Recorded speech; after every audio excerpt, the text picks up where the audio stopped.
Welcome to Somaliland National Television. My name is Yasmin Saeed and you're tuned into the English news programme. These are the stories making headlines.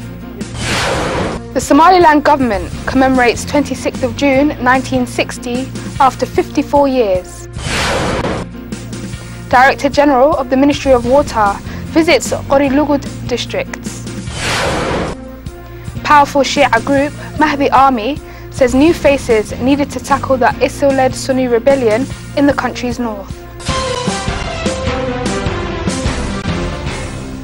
The commemoration ceremony of 26th of June in 1960, which marks Somaliland's independence from British protectorate, was held at Somaliland House of Presidency. The event was attended by Somaliland President, members of the Houses of Parliament, Houses of Elders, Cabinet Ministries, youth, cultural elders and the opposition parties.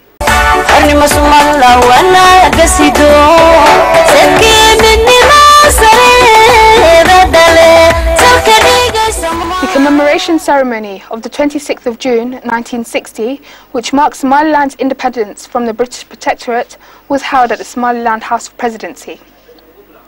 Ugas Awais, who was speaking on behalf of parts of Somalia regions, praised the development and progress reached by Somaliland and thanked them for their warm welcoming.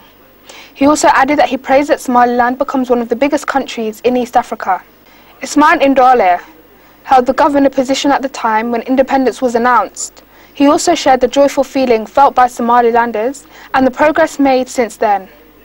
The Minister of Presidency, Mr. Hirsi Ali Haji Hassan, also gave a short speech regarding Somaliland's policy in welcoming international recognition from any country in the world.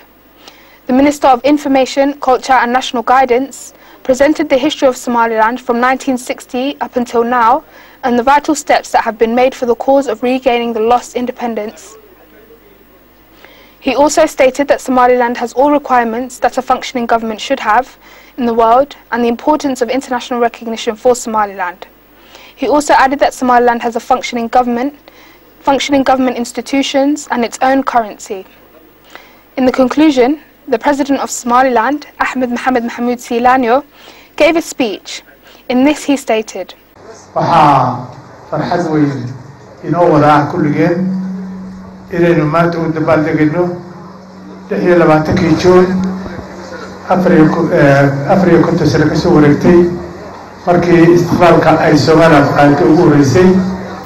we are all happy to attend the anniversary of the 26th of June 1960. Somaliland has for a long time worked on getting independence from the British protectorate, and at the time there was a dream of uniting Somali-speaking regions across the world, and that has been a prime policy for all existing political parties. This is the reason why Somaliland united with Somalia, to realise that dream. Unfortunately, this turned into a nightmare. Somaliland made lots of progress and development, and we will only focus on getting international recognition for the people of Somaliland. The Director General of the Ministry of Water, Abdurrazak Mohammed Chama, departed on a trip to the Qorilugud district and received land from district authorities. This land is intended for the construction of development projects in the region, highlighted previously by the Minister of Presidency, Mr. Hirsi Ali Haji Hassan, inclusive of a police station and an MCH. The Director General of Ministry of Water, Abdurrazak Mohammed Jama, is on an official trip to Qorilugud to receive donated land from district authorities. The land is intended for development project that has been marked by the Minister of Presidency, Mr. Hirsi Ali Haji Hassan. The director also handed the land over to the construction contractor for the construction of several development projects, including police station and health center. Members from the community who also spoke at the event praised the promise that is fulfilled by the government and requested for additional development projects. High-ranking officials from care organization also stated that they will contribute to such project intended to better the living states of the community.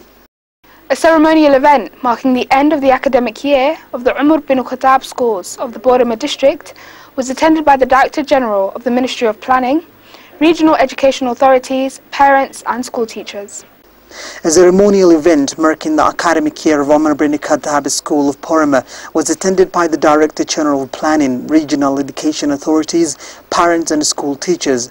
Omar bin Khattab, school manager, who firstly spoke at the event, presented the progress made by the school since it was established and the future plans, and he stated that the top 3 students of each class will be awarded for their effort.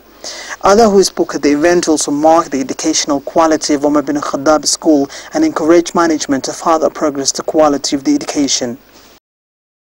You're still tuned into Somaliland National Television, the only Somali-speaking channel with an English news programme, and here for our international headlines.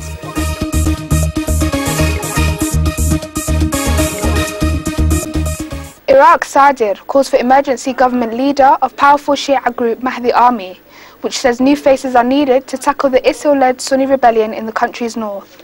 Muqtada al-Sadr, a powerful Iraqi Shia religious leader, has called for a national emergency government a day after Nur al-Maliki, the prime minister, rejected any attempts to challenge his rule. Sadr, whose Mahdi army has pledged to battle the Islamic State of Iraq and the Levant, on Wednesday said the Iraqi government must fulfill the legitimate demands of the moderate Sunnis and stop excluding them because they have been marginalized. He demanded new faces in a national unity government following April 30th elections that saw Maliki emerge with by far the most seats, albeit short of a majority. We also need to rush the formation of a national government with new names and from all backgrounds and not to be based on the usual sectarian quotas, Sadr said in a televised address. I call upon all Iraqis to stop fighting and terrorizing the civilians. The Iraqi government must fulfill the legitimate demands of the moderate Sunnis and stop excluding them because they have been marginalized. Reports from Baghdad said the comments effectively mean that Sadr wants to get rid of Maliki and choose a new government. These comments are strong and will be noticed, he said, adding they showed huge rift between what Maliki wants and what others believe. But Maliki insists that he is the only one that can lead Iraq out of this crisis. July 1st will be a big test for him politically. That's when Parliament are due to meet and